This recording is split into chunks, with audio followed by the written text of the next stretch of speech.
It's chaos. You know, it's like an ant colony. Set up and tear down, or load in and load out between groups. It's always funny, but these guys are super efficient. Everybody has a job and they know what they're doing.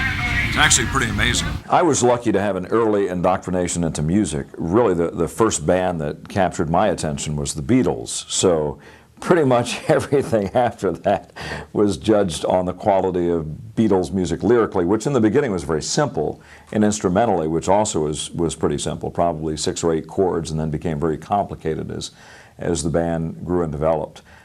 The country, of course, had a tragedy with President Kennedy, and they say that the Beatles music, the focus on pop culture really began at that moment. So for me, the Beatles were the first band that I ever heard, the first band that captured my attention, and still today I love their music. Ladies and gentlemen, I don't often roll this out in public, but tonight, because Jimmy's here, he drove all the way down, I'm going to roll out the Pinto joke tonight. Ooh. We'll see how it goes over. It's a special night when the Pinto joke is rolled out. All right, ladies and gentlemen, thank you for your patience very much. I just want to come out and say thank you again very, very much for being here this evening. We appreciate it very much, Jack Diamond, Jimmy Alexander from Mix 107.3.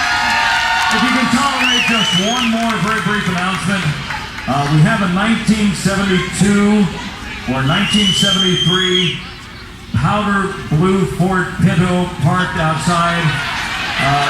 There's no problem with your lights being on or anything. You're just looking, making the volunteer fire department look if you could, if you could move that off the lot. I'm sorry.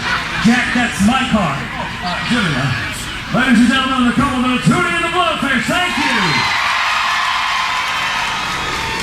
So we're at a winery, That's fabulous winery, Tarara, Absolutely. Leesburg, and I have a glass of something that's actually verboten in my hand. That's true, and he's actually, we really are not quite... Am I technically on the stage? I don't think we're technically on the stage. There's a long ramp here. I don't want to break. But you know, they this actually guy, have a rule here about not having wine on the stage. But he likes to live dangerously, so he's like, you So know, I'm creeping up. He's easing up. Yeah. Exactly.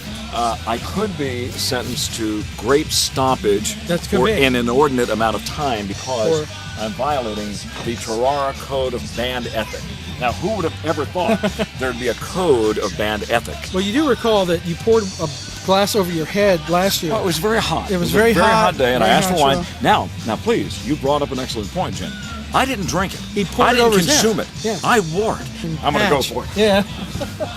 Whether you're playing for 50 people or we've played for as many as 40,000 at Hometown Holidays in Rockville as an opening act for the national acts on the main stage.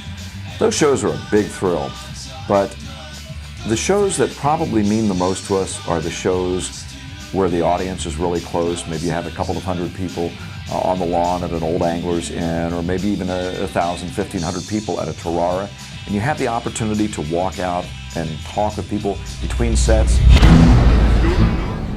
Our cover band, the Jack Diamond, Jim Steed, Lisa Ann, Sammy, Gary, Sean, all the different incarnations of our band. We've had the chance to play Moody Blues music. I'll give you Moody Blues as an example. Your Wildest Dreams and The Voice and The Story in Your Eyes and a few others. We were invited to open for the Moody Blues at Merriweather. Guess which songs we didn't play that night? You never, ever, ever play or cover a band's music that you're opening for.